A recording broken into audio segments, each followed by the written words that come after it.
build team have got an idea for a new interactive toy, and they've asked her to come in to help them test it out. Now, I understand you run a toy shop, is that right? That's right. And also, you've got kids as well. Yes, I have 3 little angels. That's perfect. Now, we've got an idea for the next must-have toy. We're going to make for you a gadget pet. Fantastic. What we mean by that is a toy that will follow a child around the house. So it's not just something they play with, but it's something that will come to them. And if it gets knocked over or stuck on the stairs, it'll cry for help. Will it clean up after them as well? I think...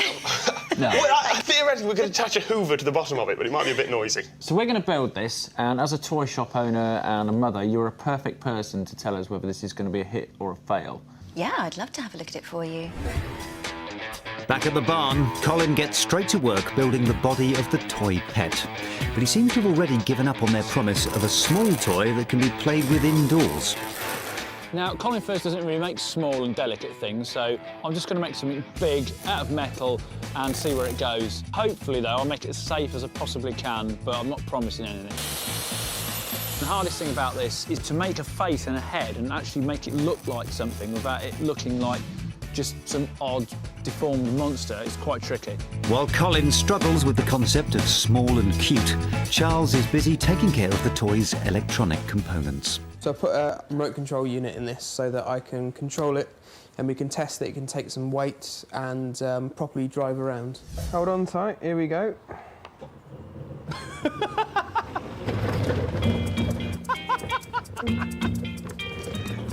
What is this?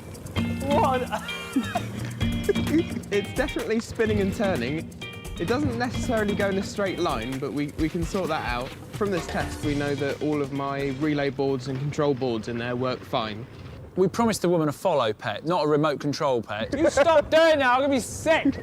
So Charles is going to make a bone which it sees through infrared and always wants to go towards, sort of thing, like a homing device. To help him build his bone, Charles hacks into another popular kid's toy. The bits that I get out of this Wii controller is going to be the basis of my follow pet mechanism. It works the same way that when you point it at the TV, it knows where you're pointing it left and right. But instead of moving the Wii controller, you're going to move the bit that sits on top of your telly. All I'm after is this little chip. And to get that little chip, Charles is going to show us a clever little trick. I'm using this hot plate because there's quite a lot of solder connections on the bottom of this. If you put it on a hot plate, you can heat them all up at once and just pull it straight off. It's the module, it's come out quite well. Charles adds the chip to a custom-built system of microcontrollers and servos, which he hopes will track and follow his bone. He integrates them into the existing pet and gets ready to test it all out. If everything works, he should move towards me. It's working. If he doesn't see the bone, he's supposed to stop. But that's only if I actually code him so that he does that. I kind of forgot to put that in. Quite an important bit of code, Charles, if you don't want to break table legs or children's legs.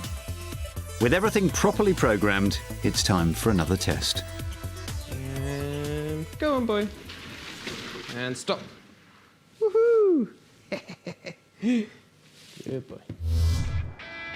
Now he's got that working, it's all ready to drive up to Helen's toy shop to reveal the finished product and put it to the test.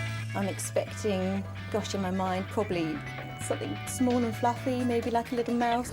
I'm thinking of something that squeaks around the floor, maybe with wheels. Well, it's got wheels. After a bit of a struggle, it's time for the geeks to show Helen what they've built. Now then, Helen, we said we was going to build for you the toy which would end all other toys. Tom? What?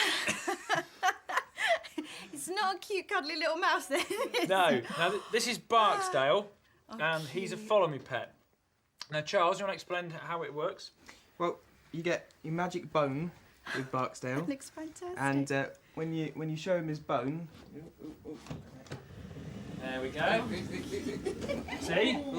Fantastic. Well, he certainly looks the part. Oh, crikey. Right, yes, I don't want to get... Likes everyone. That is great. That is fun. I could do one of these myself. Helen's enjoyed the ride, but will her children like it? Or more precisely, one of her children and two of her sister's kids. Anyway, here they are, and Colin's got a cunning plan to find out whether they really like their new toy or not. Now, you've brought your favourite toys with you. Now, if you want to just put them in the box. I'll bring one. Trust you to bring a massive one. Now then, we're going to get you to play with Barksdale for a little while and see what you think of him. And then at the end of it, we're going to ask you whether you'd rather keep Barksdale or your favourite toys. So it's his magic bone. If you put it in front of him, he can smell it, and he should come towards you.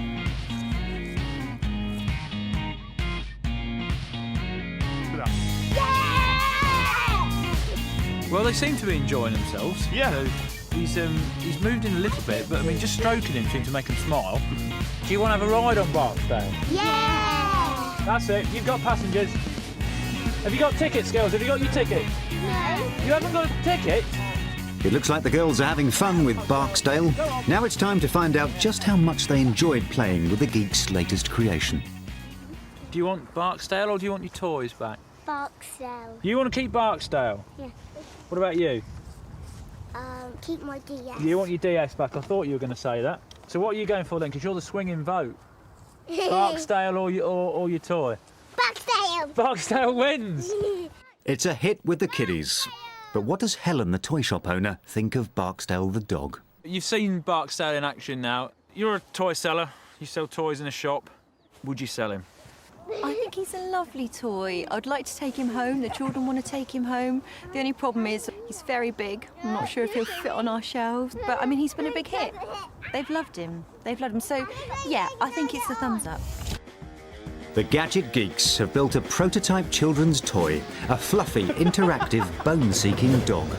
Barksdale would have got 4 stars, but as he's only slightly smaller than a family car, and you wouldn't want to leave your kids alone with him, it's a 3-star rating for this canine creation.